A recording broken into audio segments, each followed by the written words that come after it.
Hello, my name is Vanessa. I'm 27 years old. Only a year ago, I went through a life-threatening event that resulted in my in-laws getting arrested and me getting a divorce from my husband. I know it all sounds crazy, so let me start by telling you a little about my relationship with my now ex-husband, Daniel. Daniel and I met in college and we started dating because we found out we had a lot of things in common. I ended up liking his company and the way that he always found a way to make me laugh. Besides, it did help that he was a very attractive man. We dated for a long while until we graduated before we decided that it was time for us to meet each other's parents. My parents loved Daniel, but when it came time to meet his parents, I couldn't help but feel like his parents did not like me. They were cold towards me, and for some reason his father Dominic kept throwing insults my way. They went unnoticed because Daniel's mother, Melanie, would laugh it off as a joke, and then Daniel would follow along. I was pretty uncomfortable the entire time, and I was beyond glad when it was time for us to leave. After our first meeting, Daniel asked me how I liked his parents. So, how did you like my parents? Well, I think they're pretty cool, but what happened? Did you not like them or something? No, but I think that they don't like me. Why in the world would you think that? To start, your mom barely even looked at me, and the few times that she did, I swear she sneered at me. What? That's nonsense. My mom prides herself in being a proper lady. That's literally the last thing she would ever do. And then your dad kept throwing thinly veiled insults at me the entire time. Literally, when did he do that? When I was telling him that I was a legal consultant, he said, and I quote, "Lawyers are known to be scumbags, and they also tend to look like it. I wonder if my son has a thing for those." Oh, come on. He didn't mean anything bad by that. That's just my dad's sense of humor. That's a pretty messed up sense of humor and very hurtful too, don't you think? I guess I've just gotten desensitized to it, but I can see how it can be hurtful to someone who isn't used to it. I'm sorry that they made you feel that way, but I promise you that they never intended to do it. Are you sure? Because if they don't like me, I'll respect that and keep my distance. I understand that sometimes you can just not like a person. And I don't want to seem annoying by being around them a lot. Hey, don't you dare think that way. It's been a while since I brought a girl home, and they're a little protective of me. I guess they were just trying to judge how you were for me. Don't take it to heart, please. Fine, if you say so. I didn't know how Daniel expected me not to take his parents' odd behavior to heart, but I tried my best. I met them a few more times after that, and every single time they treated me like I was stupid and inferior to them. I tried to talk to Daniel about it, but he never seemed to listen to me. Eventually, I gave up and resorted to avoiding much contact with his parents. About a year after we met each other's parents, Daniel proposed to me, and within 6 months we were married. At the wedding, Melanie and Dominic were very rude to not only me, but also to my entire family. I brought it up with Daniel, and we ended up having a pretty big fight. But like always, it did not lead to any results. He'd keep excusing his parents' behavior with them, just being overprotective of him, but I didn't see why that needed to include being so mean to someone's entire family. I could deal with their behavior, but there was no reason to insult and belittle my family. After that, I pretty much barely spoke to either of them, and that was the way it was for a good 6 months. Daniel tried his hardest to mend the relationship between me and his parents, but every time I caved and went to visit them, they'd get more egregious with their insults. I will say that no matter what they said or did, I never once retaliated. I was always nice to them, and I never penalized Daniel for not taking my side. I only expected an apology when they took it too far. One day, Daniel came back home from work and told me that his mom called and she invited us on a camping trip with her and Dominic. So my mom called me today. Oh, what did she say? She told me that she and Dad were going on a camping trip this weekend. That's nice. Good for them. Yeah, well, they invited us too, and I really want to go. You can go if you want to, sweetie. What about you? They invited you along as well. In fact, Mom insisted that you come along. Really? Why? She never liked me to begin with. This again. My mom loves you. She's just not openly affectionate. Honey, she tried to push me into our wedding cake at our reception. I don't think she likes me at all. So you're just going to turn down their invitation because you think that she doesn't like you. I just don't see why I should be there. I mean, I'll only ruin the mood considering how your parents and I don't really get along so well. That's nonsense. What has my dad ever done to you? He hasn't done anything, but he's sure had a lot of insults to throw my way whenever you're not around, which, by the way, your mom finds hilarious. Are you trying to make my parents seem like some evil in-laws or something? Because I do not appreciate that at all. Daniel, I'm not trying to do anything like that. I've been trying to tell you from the start, but you would never listen to me. I don't feel comfortable being in the woods with two people who blatantly dislike me. It's just not my cup of tea.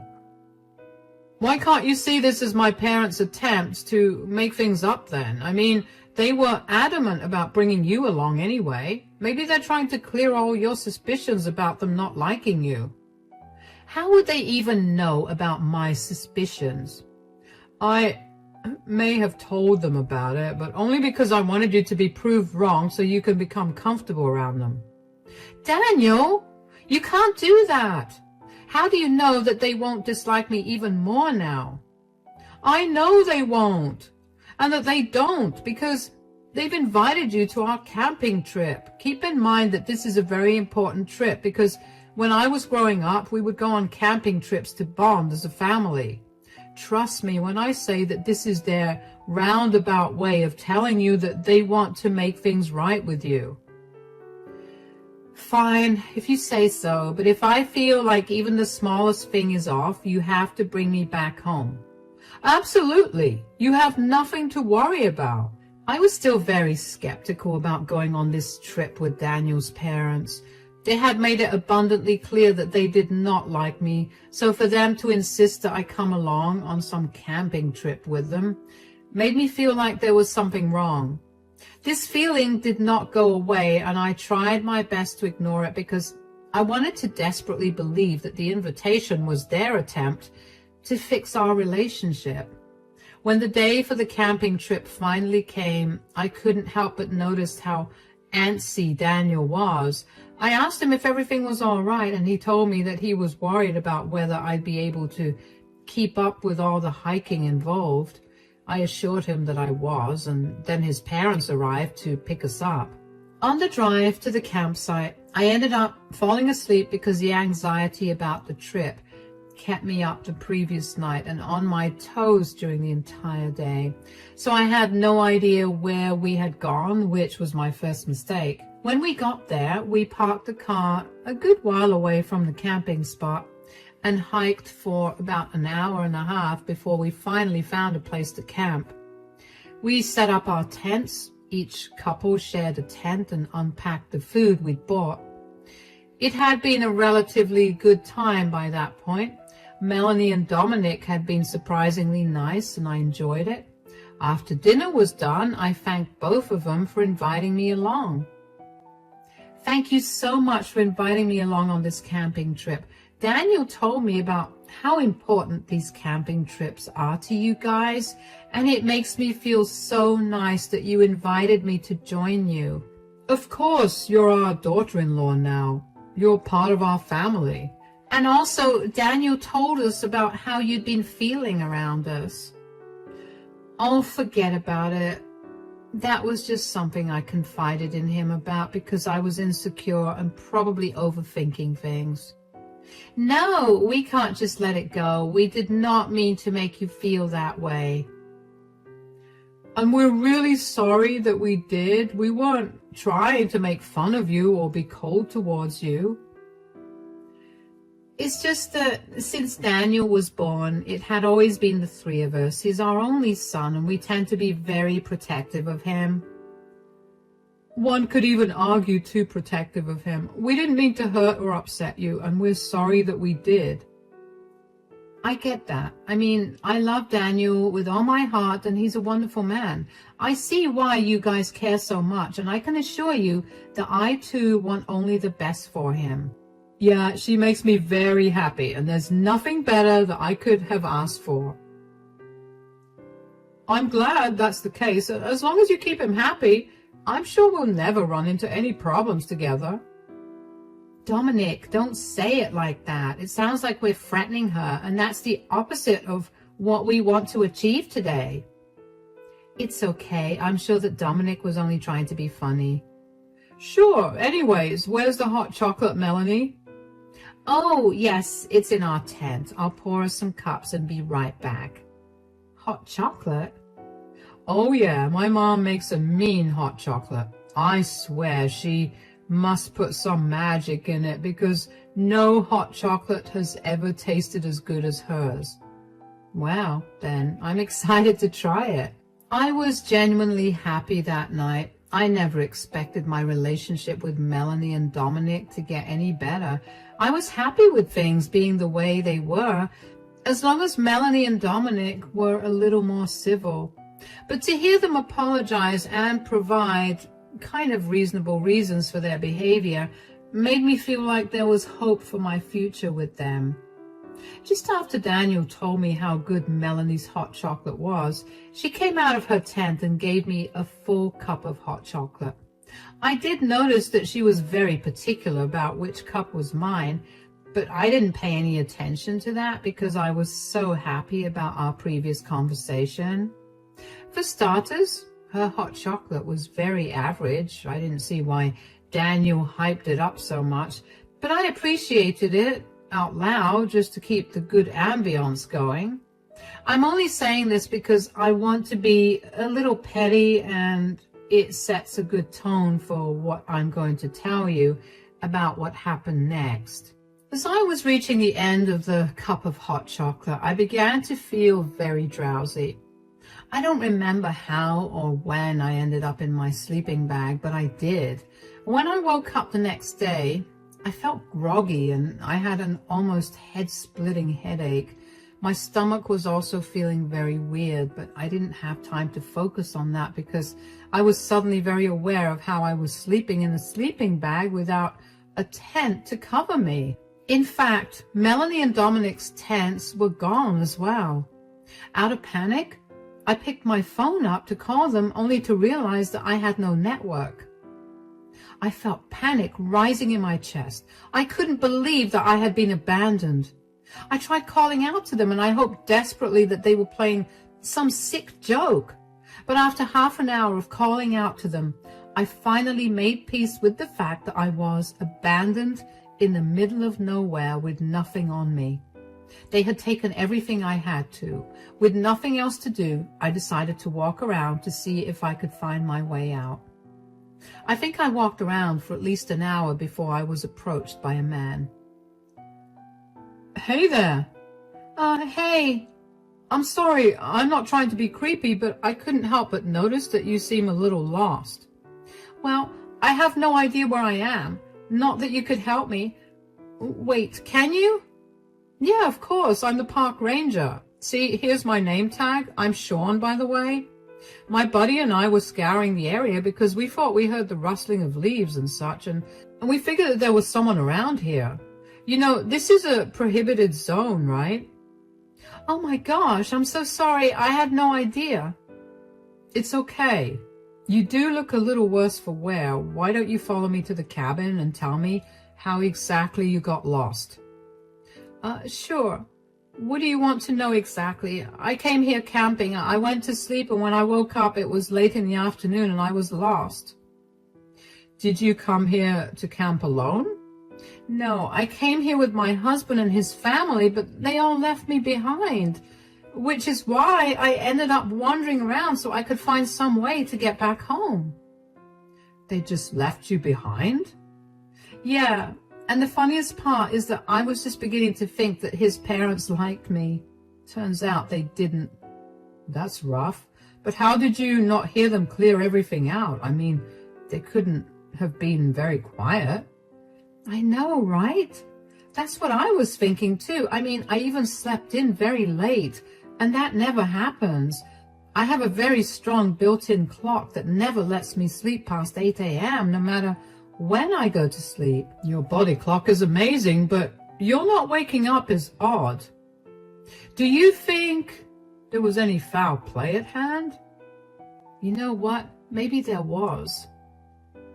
Why do you say that?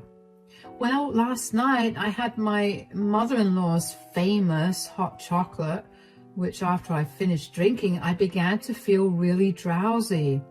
At the time, I just thought that I was very tired from the hike, but now I don't think that was it. Okay, I'm sure there was some foul play here. Anyway, we're at the cabin.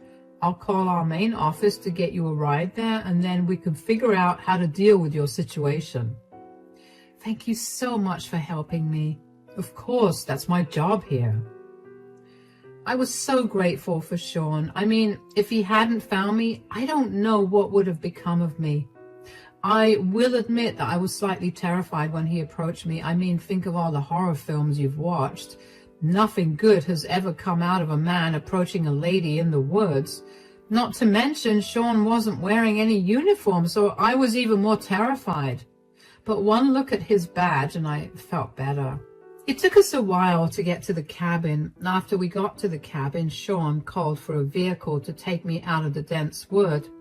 While we waited for the car to arrive, Sean asked me a few more questions about what had happened. I told him everything as I remembered it.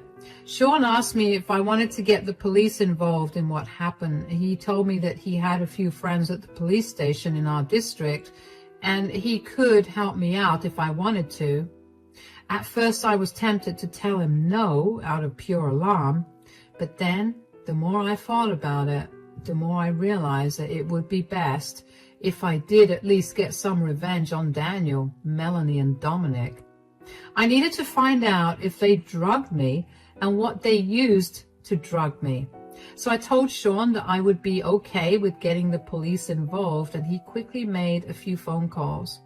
Just as the car for me arrived, Sean told me that the cops would be waiting for me at the main office. I thanked him profusely for his help, and he smiled at me. When I got to the main office, at least 6 cops were waiting for me there. One of them rushed up to me and asked me if I'd be comfortable giving my blood to run some tests on it, and then going down to the police station. I consented to it and followed whatever they wanted me to do. Over the next few hours, I spent a lot of time detailing the events of the camping trip to the officers, and then waiting for the blood test reports. As soon as I got some signal on my phone was flooded with messages about money being withdrawn from my account.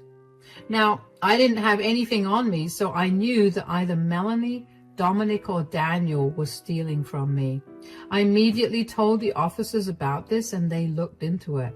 After a little digging, they figured that the withdrawal was made at the ATM near Melanie's place.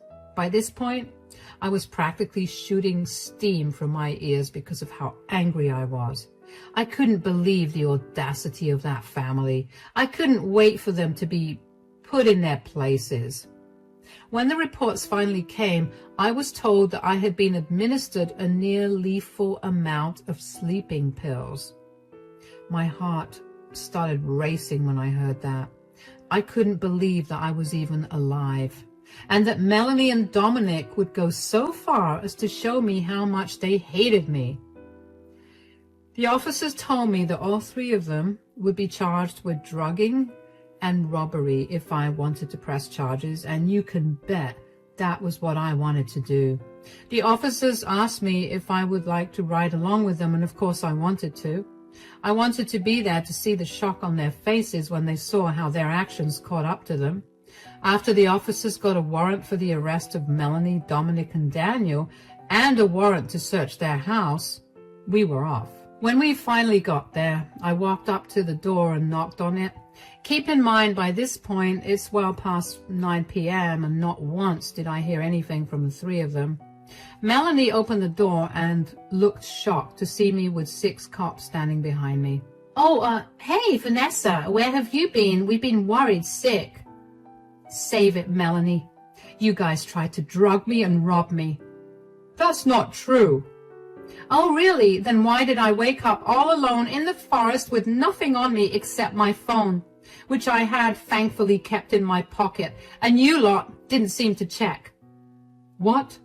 What are you talking about? We tried to wake you up when we were going on a hike in the morning, and you insisted that we go alone. You told us that you'd meet us back home.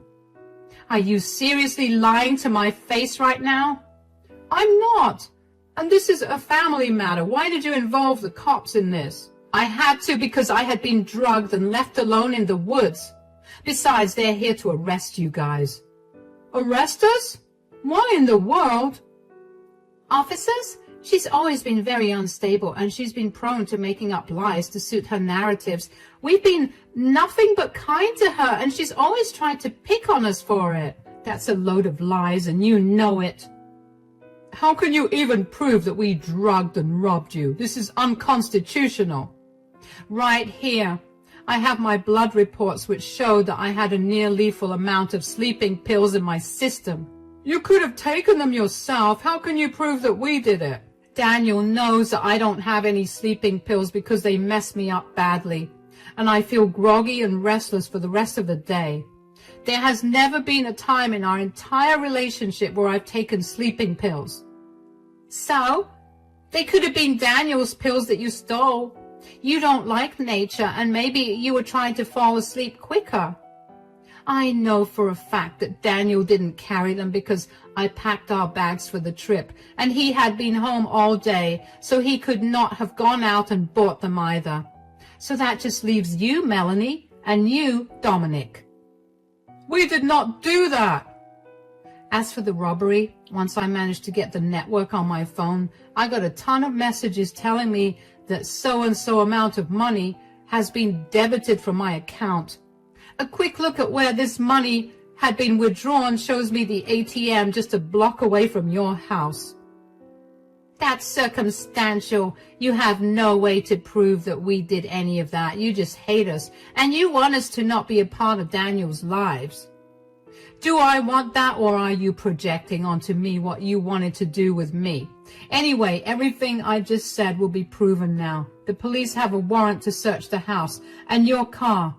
Move aside and let them do their jobs. Dominic tried to protest but was quickly detained by an officer. A quick search of Melanie and Dominic's bedroom, and the cops found an almost empty bottle of sleeping pills and a receipt showing its purchase only the day before.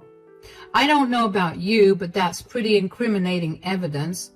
And aside from that, a huge wad of cash was found in Melanie's cupboard, the exact amount that got withdrawn from my account earlier that day. The three of them were quickly handcuffed and put into the squad car.